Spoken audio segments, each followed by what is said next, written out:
This man was once a cruel, unruly person. Now, seeking salvation for his soul, that man enters the battlefield of Sudan alone. However, the prayers for peace are far too weak. He is forced to once again take up arms, using violence to confront violence.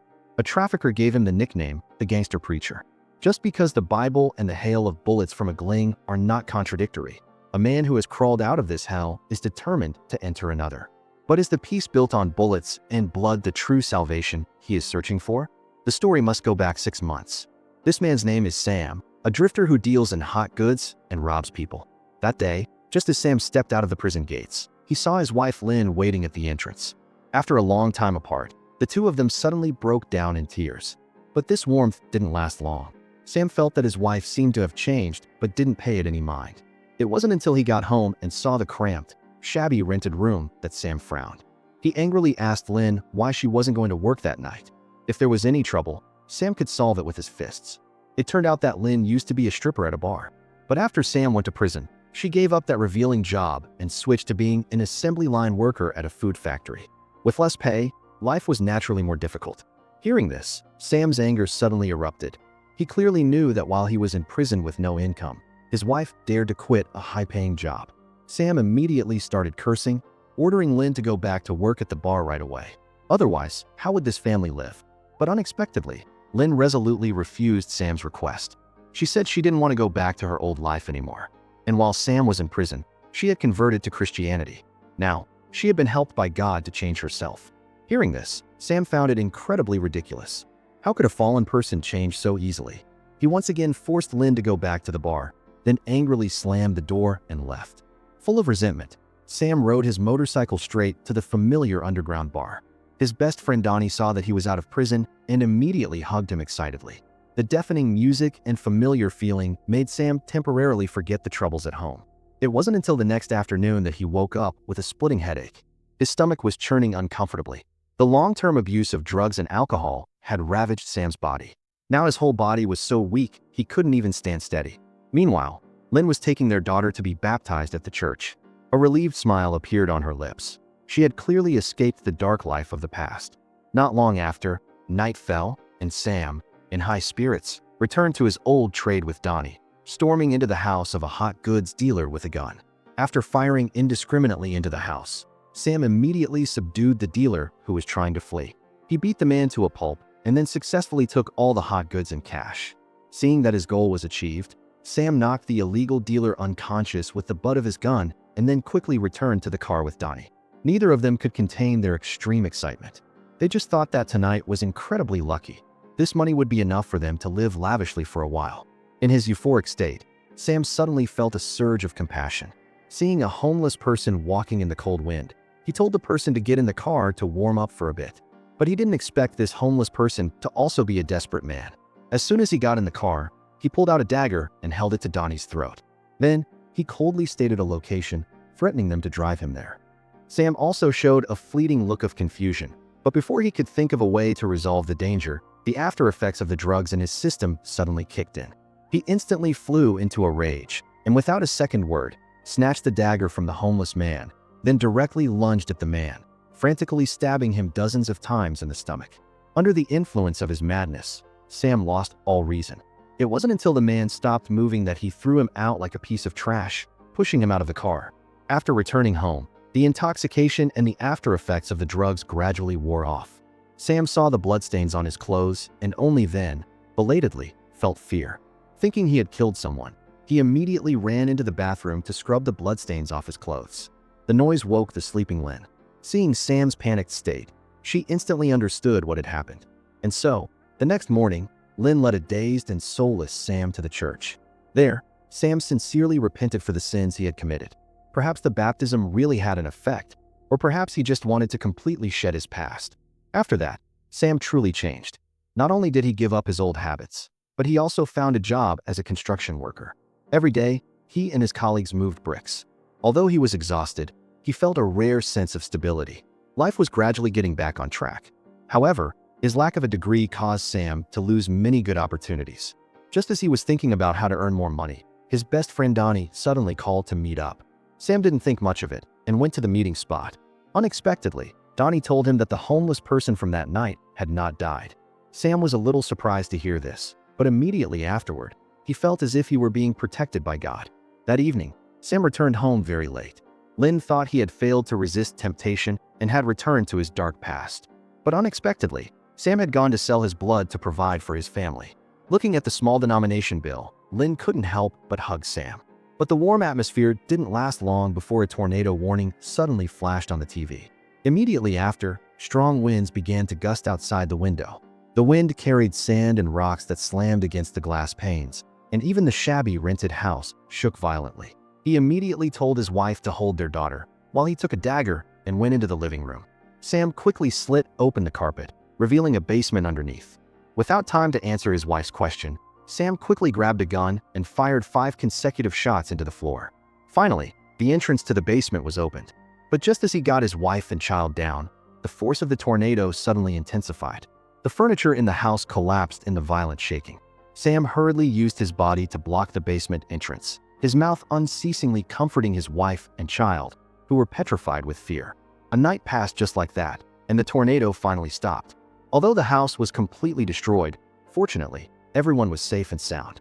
And this unexpected tornado also brought Sam a great business opportunity. After the disaster, the city needed large-scale reconstruction. Everywhere, there were construction projects waiting to be taken on. Thanks to the connections he made as a worker, Sam established his own construction company. Not long after, he earned a fortune and even moved his family to a bigger house. Life was getting better and better, and more smiles began to appear on Sam's face. At this time, he still didn't know that a major event was about to happen that would change the trajectory of his life. That day, he went to church with his wife as usual. Unexpectedly, the priest suddenly introduced them to a special guest. It was Pastor Kraus from a missionary group in Uganda.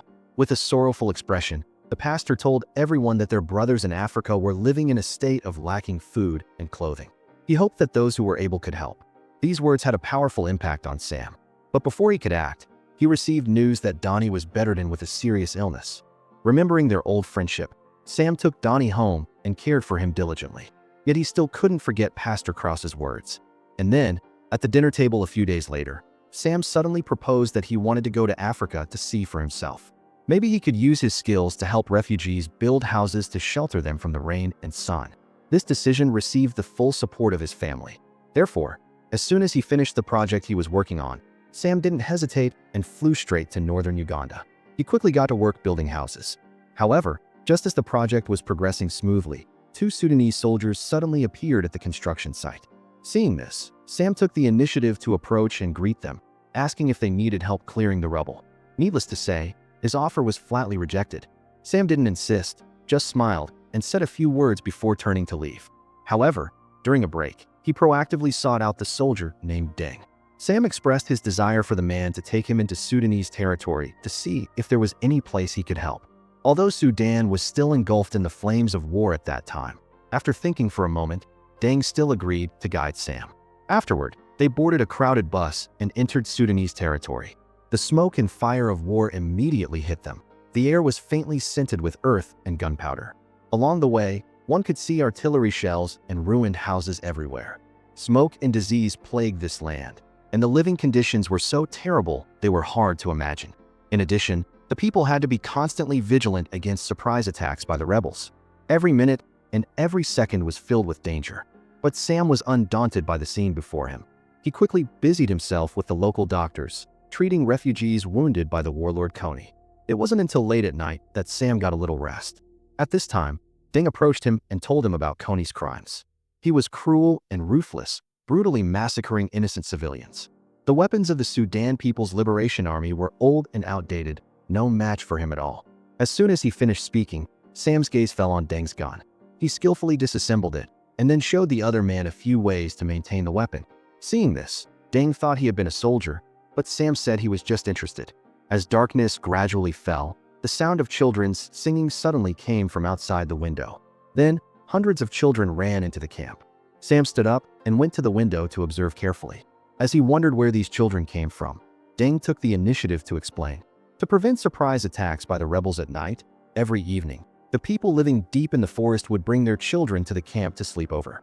Because their homes could be burned down at any moment, this place was safer. Hearing this, Sam was filled with countless emotions. He rushed out of the room and called a few nearby children into the bedroom. But just as the first rays of morning sun shone into the room, Sam received news that the local army had attacked a nearby village during the night. Hearing this, Sam immediately went to the scene with Deng. The car bounced along the rough dirt road for a long time before finally reaching the attacked village. What met his eyes was a scene of utter devastation. Countless bodies were scattered on the ground, and the survivors sat on the ground, crying silently. The desperate cries were like a knife cutting into Sam's heart. Just then, a boy suddenly ran out of the village in a panic. But unfortunately, the boy stepped on a landmine. Seeing this, Sam ran frantically towards him, but it was too late. Cradling the boy's mangled body, Sam finally couldn't hold back and broke down, crying in despair. This was the first time he had witnessed the brutality of war.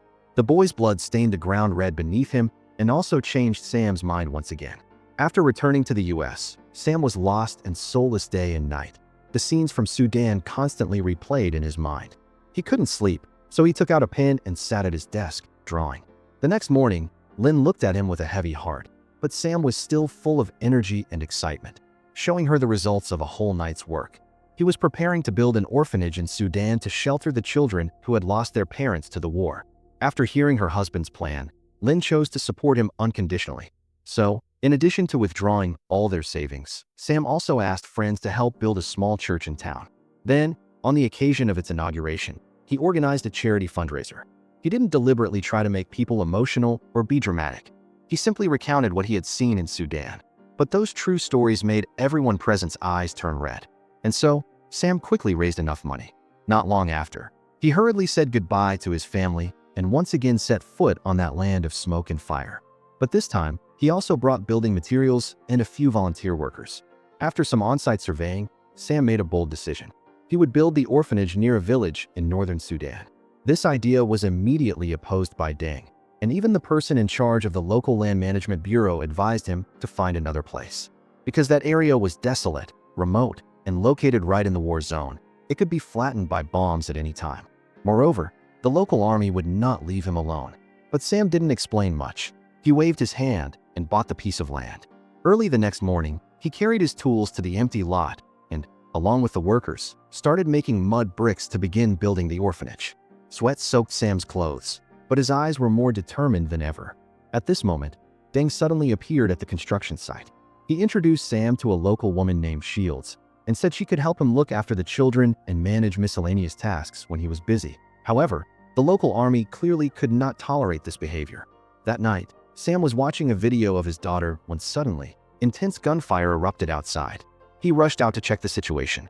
By this time, Deng was already returning fire with a gun, but one gun was clearly not enough. In the blink of an eye, the fence surrounding the orphanage was burned down. A group of fully armed soldiers stormed inside. Seeing this, Sam had no choice but to tell Deng to continue suppressing their fire, while he risked his life to lead the children into the church. The fire raged for a whole night, only subsiding the next morning. Sam sat on the ground, looking at the ruined structure, not knowing what to do. All his hard work had turned to dust in an instant. Discouraged, Sam was preparing to return to his country, but his wife on the other end of the line encouraged him. He should persevere. If he just left, how would those orphan children live? So, with Lynn's encouragement, Sam returned to the destroyed site, preparing to rebuild the orphanage with the workers. To protect this hard-won shelter, they erected a barbed wire fence around the camp. Although it wasn't a solid wall, it added a layer of safety. After days of working without rest, the basic structure of the orphanage was finally completed. A few small houses were scattered on the open land, providing basic shelter for the children. But Sam had underestimated the cruelty of the local army. That day, he was playing baseball with the children in the camp when Deng and a friend suddenly drove in. Then they rushed out, carrying several injured children. It turned out the local army had launched another attack nearby. Sam quickly told them to take the children to the medical room. Although Shields treated the wounds in time, the most severely injured child ultimately did not survive. Sam flew into a rage, stood up, and demanded to go fight the armed soldiers. Seeing that he couldn't be stopped, Deng had no choice but to go with him and his friend. Soon, they reached a road that the rebels were sure to pass through. Seeing his friend, MC, preparing to fire a rocket, Sam quickly shouted to stop him. Because he had discovered that behind the truck were not soldiers, but a group of thin, sickly children. These rebels were too cruel, forcing these children to be soldiers. But as soon as he finished speaking, The person opposite them raised a rocket launcher and aimed it at where Sam and the others were hiding. Just at that critical moment, a child suddenly appeared and stood in front of Sam. He immediately raised the gun in his hand and shot the rebel soldier behind him, causing the rocket to go off course as he fell. Sam and the others were lucky to escape with their lives. Afterward, the entire group of children dropped their weapons and surrendered. The child in the lead stepped forward, held out a photograph, and anxiously asked Sam if he had seen his younger brother anywhere. Unfortunately, Sam had never seen the child in the photo. Even so, he still took all these children back to the camp. Otherwise, these homeless children would very likely be captured again by the local warlords. Now, with more and more children in the camp, the pressure for food and clothing also increased. So, after a restless night, early the next morning, Sam set off for home again. But upon returning this time, he realized that life back home was not much better. The people who had helped him before also contributed a little more, but it was still far from the amount the orphanage needed. Sam intended to find some wealthy people to help, but after thinking long and hard, he could only remember the manager of a 4S car dealership he had met by chance. That person often interacted with the rich and might be able to help him find a connection. Moreover, he wasn't asking for much, just enough to raise $5,000, which could keep the orphanage running for half a year. But the manager told him not to daydream. The economy was tough now, and no one would just give away such a large sum of money. But Sam refused to give up. After some pleading, the manager finally relented and agreed. Time flew by to the weekend. The manager hosted a party at his house, inviting the wealthy friends he knew. Sam looked around and saw only elegantly dressed, sophisticated businessmen. He instinctively thought that this time he would surely succeed. But unexpectedly, as the party was ending, the envelope the manager handed him contained only a meager $150. Sam trembled with anger, immediately slammed the door, and left without looking back. He couldn't believe that these rich people, living in luxurious villas with annual bank interest in the millions, couldn't spare $5,000. It was important to know that this money was a matter of life and death for hundreds of children. A sense of grievance and anger welled up inside him, and Sam immediately returned to the small church. He stood on the podium and emotionally spoke about the situation in Sudan and what the children had been through. The people below all had red eyes and hurriedly donated a little more. Although it wasn't much, at least they could do something for the children. After that, Sam sold both his car and his beloved gun. He finally raised enough money to return to Sudan. When the children saw the new playground equipment, they cheered with joy. They played excitedly, their laughter echoing throughout the camp. Witnessing this scene, Sam also smiled with satisfaction. Just then, Deng suddenly appeared with a serious expression. He said he was preparing to increase the guards for Sam during the day. It turned out that the warlord Coney had learned of the orphanage's existence and had put a high price on Sam's head. However, hearing this, Sam showed no fear. On the contrary, he was happy, saying it proved he had done a good thing. Then he noticed a boy sitting in a corner of the room. It was one of the child soldiers they had brought back. Since learning that his younger brother was not at the camp, this boy named William had not spoken a word. Seeing the boy's lonely figure, Sam took the initiative to sit down and talk to him. He patiently comforted and encouraged him, hoping William could open up about what was on his mind. But the boy remained silent. Just as Sam was about to continue trying to persuade him, a convoy of armed vehicles slowly entered the orphanage. The children ran out curiously to see, and Deng's face immediately lit up with joy. It turned out the visitor was John, the leader of the South Sudan army. Seeing the peaceful and harmonious atmosphere in the orphanage, he sincerely thanked Sam and took the initiative to invite him to participate in peace talks at the end of the month. But Sam said that such talks were meaningless. The war in Sudan could not be extinguished by just one negotiation. John greatly admired his frankness and ultimately did not press further. However, not long after, danger struck again. That day, Sam and the others went out to look for homeless children. As they were passing through a wasteland, they saw two small figures in the distance. Sam quickly got out of the car and waved to them, but the children stood still. Worried they might be injured, two soldiers immediately went forward to check. But Deng, who was on guard in the car, felt a sense of unease. He hurriedly used the radio to remind his comrades to be on high alert. But no sooner had he spoken than a bullet tore through the air, accurately hitting the lead soldier. His comrades immediately took cover. Sam, who was behind, also quickly dropped to the ground, but the sniper hiding in the shadows relentlessly pursued them. Pinned down, Sam could only hide behind the vehicle. Fortunately, at this moment, Deng smashed the car window and handed Sam a rifle. Soon after, with their seamless coordination, Sam successfully changed his position and identified the sniper's direction. Seizing the moment the opponent poked his head out again, he decisively pulled the trigger, ending his life. But when everyone went closer to check, they discovered that the sniper was just a young man. Clearly, he was another young soldier trained by the local army. Returning to the orphanage, Sam tossed and turned, unable to sleep. Thinking about the person who died today, he realized he had to do more. But the next morning, Sam's act of killing the rebels sparked a huge argument with Shields. Shields believed that killing was wrong, while Sam argued that his actions were different from the cruel warlord Coney. Sam was too busy to argue with her. He thought that as long as he acted with a clear conscience, he didn't need to care about what others thought. However, that very evening, Sam's convoy was attacked again.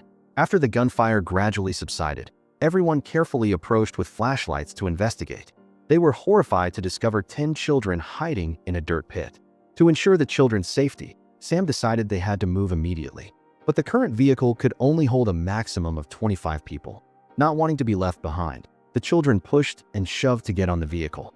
Seeing this, Sam hurried to maintain order, promising the children who couldn't get on that they would definitely be back in 2 hours and telling them to find a hiding place. After saying that, he took the 25 children who were on board and quickly returned to the orphanage. No one dared to rest for a single moment, immediately driving back as fast as they could to the scene of last night's battle. But when they got out of the car, they discovered that the remaining children had all disappeared. Sam's heart sank. He and the others immediately continued searching ahead, but unexpectedly, they saw a group of charred bodies. Those who couldn't be moved had all been brutally murdered. Overwhelming pain and remorse weighed down on Sam, making it hard for him to breathe. After returning to the US, Donnie had recovered and came to pick him up. But Sam had no time for small talk. He immediately went to the church, hoping to raise some more money. But after hearing the same rigid advice once again, the people around were no longer as enthusiastic as before. So Sam took the photo of the dead children and went straight to the manager of the 4S dealership, hoping to borrow a truck so he could save more children in the future. But the man flatly refused his request. Sam could only return home in disappointment. Unexpectedly, he learned from the news that John, the leader of the Sudan People's Liberation Army, had unfortunately died when his helicopter was destroyed while pursuing rebels. Sam sat frozen on the sofa. At that moment, his daughter ran up to him and timidly said she wanted to rent a luxury car to go to a party with her friends. But right now, Sam was worried about money and the children in Sudan. Seeing his daughter being so extravagant, he snapped at her. His daughter, hurt, burst into tears, saying Sam didn't love her at all. In his heart, there were only the children at the orphanage. Hearing this made Sam's mood even worse. He went to a bar alone to drink, only to be stopped by a group of gang members. They immediately mocked him, saying his efforts to help refugees must have a hidden motive. Hearing this, Sam's anger flared. After a brawl with this group, he once again ended up at the police station. Lynn drove to pick him up, and then she couldn't hold back anymore, saying she deeply regretted letting him go to Sudan. She had thought it was a good thing, but what Sam was doing had affected their family. The children in Sudan needed him, but their daughter also needed a father. Sam felt a whirlwind of mixed emotions, not knowing what to do. However, a few days later, his best friend Donnie unfortunately passed away from alcohol addiction and a drug overdose. This terrible news made Sam even more miserable, but it also strengthened his resolve in what he was doing. After handling the funeral for Donnie, Sam made a bold decision. He sold all the construction tools in his house and even gave up the construction company he had worked so hard to build. Friends and relatives all thought he had gone crazy, that he could take all his family's savings just to help the children of Sudan. But Sam didn't explain much. He just put the money directly into his backpack and walked away without looking back. Now he no longer believed in any faith. Those things didn't bring money, nor could they save those poor children. Returning to the orphanage, the fire of anger in Sam's heart had not subsided. He didn't even have a good attitude towards the children, but he didn't suppress his violent instincts. Because this time, he came to Sudan not only to save the children, but also to find those evil warlords and use his strength to avenge the children who had died. Not long after, the convoy carrying supplies to the orphanage was stopped on the road by local rebels. The female volunteer quickly got out of the car to explain, gesturing that they meant no harm and only wanted to deliver some relief supplies to the local refugees. But unexpectedly, the other party didn't care who she was. They beat her with the butts of their guns until her head was bleeding. This scene happened to be witnessed by Sam. He angrily picked up a machine gun and opened fire on the group of rebels. He showed no mercy, shooting them all dead. But even after eliminating these people, Sam's condition was still very bad. His heart was filled with suppressed anger and pain. At this moment, William, the The child who had always refused to speak suddenly walked quietly to his side. The boy gently recounted his own story. William said that he once had a happy family, but it was cruelly destroyed by the rebels. If we keep holding on to hatred in our hearts, then they have already won. This statement from the boy was a wake-up call for Sam. The next morning, his condition was clearly better. He took the initiative to go out of his room and play soccer with the children.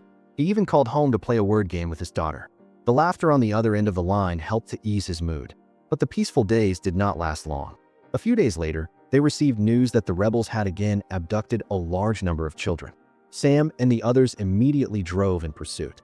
After a fierce firefight, those who tried to resist were all eliminated. Sam successfully rescued 10 children.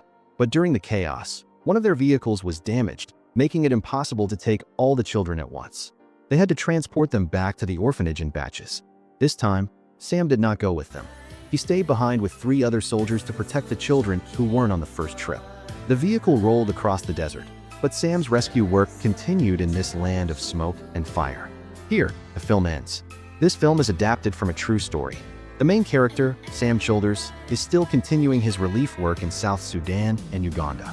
According to Army statistics, he has so far rescued tens of thousands of children from the hands of rebels.